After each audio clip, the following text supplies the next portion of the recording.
The SPHERES satellites fly aboard the International Space Station, so we can learn more about how to control satellites. Specifically, how can we learn how multiple satellites work together instead of just one satellite at a time? With this, we can do future things like in-space robotic assembly. Instead of needing to send a bunch of space shuttles, which we don't have anymore, to build the next space station or the next interplanetary transport vehicle like going to Mars, we want to learn how can we get satellites working together to do all that assembly so that we don't send humans every time. We send a bunch of robots, they assemble the next big thing, and then we send humans when the next big thing is ready to go.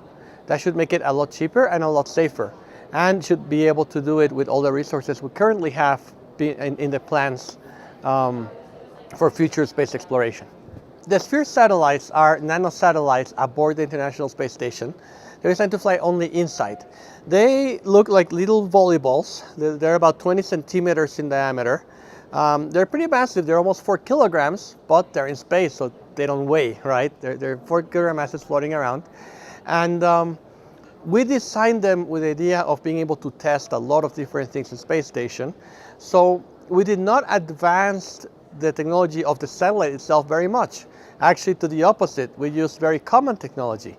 One of the things we're very proud of is that the majority of our propulsion system is based on either a little bit of medical devices, which is just the tubing is what is used in the medical device world. And the pressure tank is actually the same tank that you would use when you're going to paintball. If you go play paintball, the same tank we send up to space. It's very safe, and we're very happy to have done a project that uses normal technology up to space station in many ways. There are some custom things, like what we call the metrology system. Metrology means knowing where you are, basically. So that is a custom system. It uses a combination of infrared and ultrasound signals to triangulate the location of the satellite. And then we have a computer called a digital signal processor. So it's processing digital signals, creating from all this, to know where it is and determine what thrusters to fire so that it knows how to move. So basically, you have this little satellite about this size that can move all around our dedicated area inside space station in every direction that we want it to. And at the same time, we designed it so that the thrust is small enough that there are no safety concerns on what the satellite is doing. It will never be able to go faster and have contact with anything in space station of any forces higher than an astronaut pushing themselves off a wall. So our satellites are very agile, and yet they're weak enough to never present a safety issue. And that's why we can do many different things with them. We have about 6 to 8 different type of projects. We've done a pretty nice results on formation flight. When the satellites are maintaining a formation, when they're doing things like collision avoidance, making sure that as the formation changes, so sometimes the satellites are in a straight line, but if they change formation as they move around, they don't collide to each other. That's been a really successful work so far. We've also done some very interesting docking maneuvers. In other words, the satellites separate apart, coming together, that not only coming together straight next to each other, which other people have done before.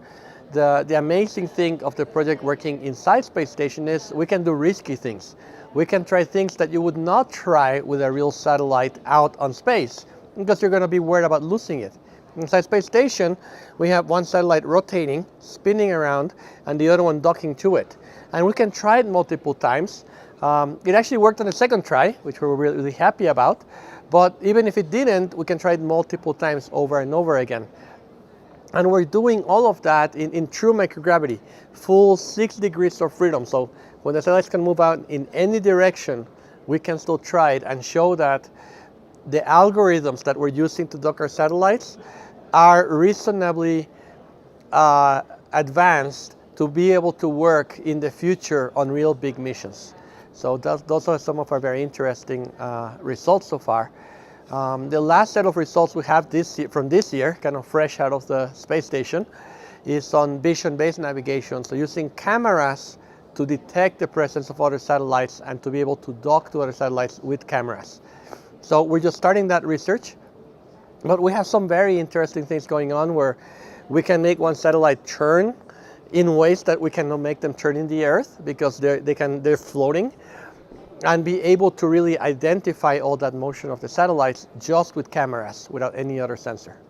From the perspective of in-space robotic assembly and servicing, we will benefit in the Earth by making it easier and cheaper to get new communication satellites, to upgrade satellites in space that let us have a much better life on Earth, right? We depend a lot on satellites today, so we want to understand how to get them better and cheaper every time. And from the exploration side, we are hoping that we're helping keep the whole idea of space exploration alive as one of those top things that humans want to do, which is exploration. So that we keep the society knowing that, yes, we're still at the forefront of researching beyond Earth.